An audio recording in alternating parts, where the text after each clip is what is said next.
আপনার সড়কে মৃত্যুর মিছিল, ফাটাকেষ্ট মন্ত্রী হয়েছিলেন ওবায়দুল কাদের।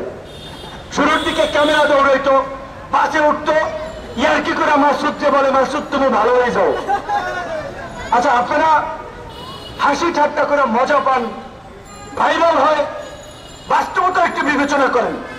একজন মন্ত্রীর কাজ কি দুর্নীতি অনিয়মের সাথে জড়িত একজনকে বলা যে মাসুদ তুমি ভালো হয়ে যাও, নাকি তার বিরুদ্ধে আইনগত ব্যবস্থা নেওয়া? আইনগত ব্যবস্থা না নিয়ে তারা ভাড়ামি করছে, প্রশাসন করছে, তামাশা করছে। সড়ক পরিবহন মন্ত্রণালয়ের দায়িত্ব নিয়ে বসে আছেন, ফাটাকেষ্টগিরি করার জন্য কয়েকদিন ভাইরাল হয়েছেন, মিডিয়ায় নিউজ হয়েছে, আর সড়কে মানুষের মৃত্যুর মিছিল চলছে। আমাদের ভাইরা বলেছে 2023 সালে 6,500 মানুষ সড়ক দুর্ঘটনায় মারা গিয়েছেন। গত এক মাসে 565 জন মানুষ এই সড়ক দুর্ঘটনায় নিহত হয়েছে। প্রতি বছর সড়কের অব্যবস্থাপনা, ফিটনেসবিহীন গাড়ি, প্রশিক্ষণ না থাকা ড্রাইভার, বেপরোয়া গতি, এর কারণে প্রাণ ঝরে যাচ্ছে। আফসোস, আমাদের তথাকথিত শিক্ষিত যুবক, তরুণ শিক্ষিত মানুষ তারা রাজনীতি থেকে নাক ছিটকে আছেন। রাজনীতি আওয়ামী লীগ করুক, অমুক দল করুক, এইগুলো নিয়ে তারা ভালো না। আর এই যে ফ্যাসিবাদের দাবিদারি করে বাণিজ্য করার জন্য, টেলিভিশনে প্রোগ্রাম পাওয়ার জন্য, প্রধানমন্ত্রী ত্রাণ তহবিলের সহযোগিতা পাওয়ার জন্য এই দাবিদারদের পিছনে দালালি করছে, গোলামি করছে। একজন সঙ্গীত শিল্পী মারা গিয়েছে, একজন বলেছে, তাই না? সেই সঙ্গীত শিল্পী আল্লাহ থেকে ব্যস্ত নসিব করুক। আমি আজকের এই তরুণদেরকে বলতে চাই, এই সঙ্গীত শিল্পী মারা গেছে রোড অ্যাক্সিডেন্টে।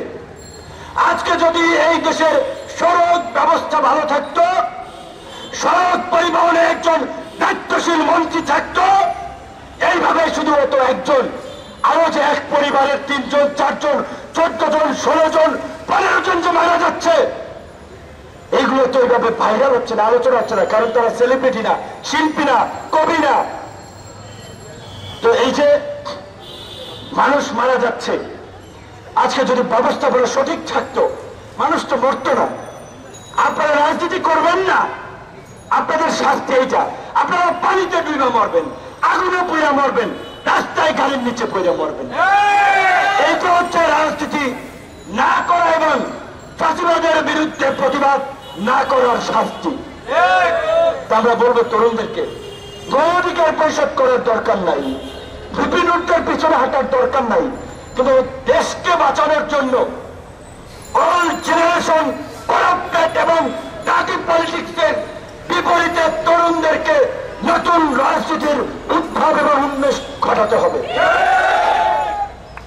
পুরানো ভুইরা অ্যানালগ রাজনীতিবিদদের চেয়ে এই দেশের পরিবর্তন হবে না। সত্যি কথা কেউ মনে কষ্ট নেবেন না। ওরা কোন পরিবার গোষ্ঠী নিজেদের প্রতিশোধ নেওয়ার জন্য সারা বাংলাদেশকে প্রতিহিংসার আগুনে চালিয়ে দিয়েছেন।